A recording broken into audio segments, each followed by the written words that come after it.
I have a good car salesman story. So I bought the car 2012 new or 2010. I don't Mm-hmm. remember.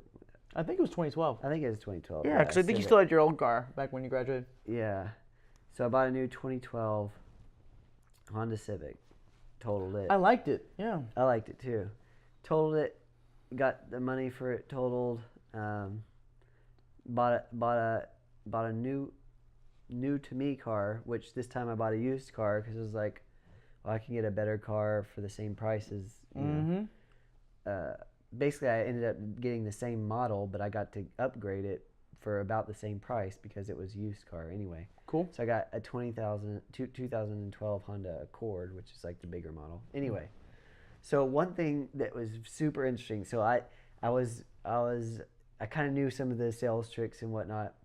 This time, I was buying a used car, but you could do this with any car. So my younger brother Drew, he had read this book, and I can't remember who it was by, but they had this really cool car buying tactic uh, that they talked about, where they basically make the car salesmen or the car dealerships slash car salesmen auction against each other. So let me explain. So I'm just gonna explain what I did, and this is exactly basically what the book said. So I went to car dealership A, found a used car I liked, test drove it, did the whole thing. You know, on the stickers, say it's $12,000, or say it was $15,000.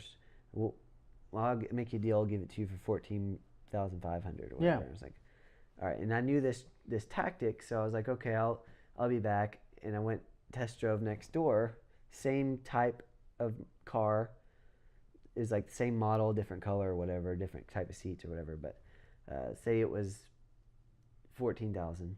Test drove it. I'll give it to you for 13,500. Oh, I'll be right back. Let me think about it. So I go next door, and basically you go next door over and over, and they figure out that you're test driving both cars, and um, I'm trying to remember exactly how How it did you worked. introduce them to? But so like Did you say? I basically told them like that's cool. But this other I kind dealership of over played here. naive, but I knew I was doing like so. Say car dealership A. Um, let's see, how did it work? So I test drove one, and I was like, "Oh, that's cool, but let me go make sure there's no other. I might want a different color or whatever car Mm-hmm. of the same kind." So I went next door and test drove it. So they knew I was going back and forth, and then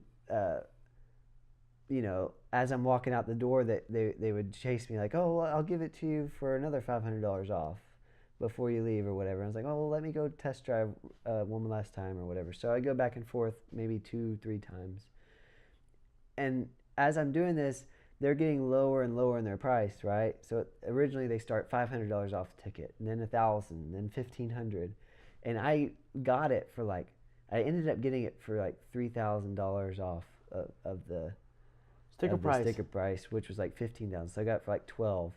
But anyway, the final move was like, oh, it's okay. It was just the air conditioner or the heater. Um, yeah, I can't remember it exactly, but basically I was like, I called the last person. Um, oh, I know the. So I was at car dealership B. Sorry, this is really confusing. I was at car dealership B, and um, I knew I wanted the car from dealership B, right? Okay. And he said a price, say 13,000, and I was like, okay, but I think I might go next door and get the one for 12,000, even though I like this one a little bit better. That one's 12,000, so I mean I could do. So then I left, and went away, back to A, and then called the guy at B again. And was like, I really want your car, but they're offering me such a good deal over here. Like I could do it. I'll buy it from you if you can do it for like 12,000 or whatever. He's like, deal. So No. like $1,000 off like that. So basically, you get them to bid against each other. So like they both started about 15,000. Then you go next door, and then so I'm at A first, 15,000. I'll give it to you for 14.5. You go to B, 14.5. I'll give it to you for 14. Then you go back to A, and then B's calling you. Oh, I can do it for 13.5. And then you go back to B, and A's calling you. I can do it for 1,300. And you do that until they're finally like, well, I can't go any lower than 12.5 or whatever. And you did that, and it worked. It worked. Like I saved literally like $3,000 on a $15,000 card. Got it down to like 12. That's fantastic. It was really cool, and like I didn't feel bad about it because like that's the game they play with you. So like if they're gonna play it with you, like you gotta play it back. Absolutely. And so instead of them basically jacking up the price to me, I got it down to a real price because I mean they're not gonna sell it to you for a loss. No, ever. So you get it down to the more reasonable price, the non-jacked up price. Yep. You know, because they'll say, you know, retail is 18,000, but we're selling it for 16,000. But retail is never what you sell anything for. Absolutely not. Yeah. What is retail price? Like, what is it? Manufacturer suggested retail price, MSRP. It's just like a high number that no one ever sells for? It's called the manufacturer suggested retail price. That's what MSRP stands for.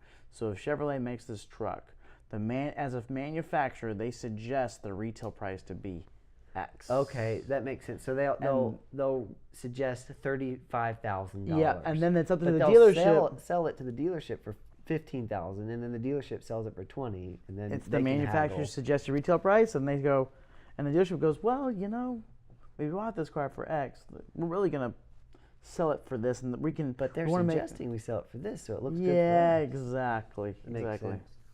Yeah, actually, what's funny is I wonder what the actual cost is for. Yeah, and I think with that method I use, it's basically like trying to figure that out. Because again, if the MSRP is 35,000, but the dealership pays 15,000 for it, and the dealership lists it for 25,000, you know, you have $10,000 to work with. Those are made up numbers. But you can go back and forth and call around and say, hey, you know, I can get it for 23,000 over here, or I can get it for 22,000 over here. And eventually they'll be like, no, I can't sell it to you for that. Like, I'd lose money. The car business is really, I haven't dove into it. I know it's a lot of fun to shop cars.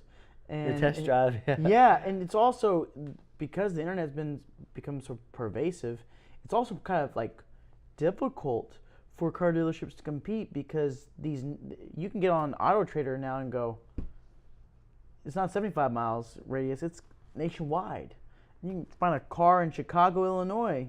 That's the same car that that you're searching for in Dallas, Texas, or Austin, Texas, and go, that's like $3,000 difference. I'm just gonna fly up there and get it, come back, but you never know what it's gonna be. Yeah, you know?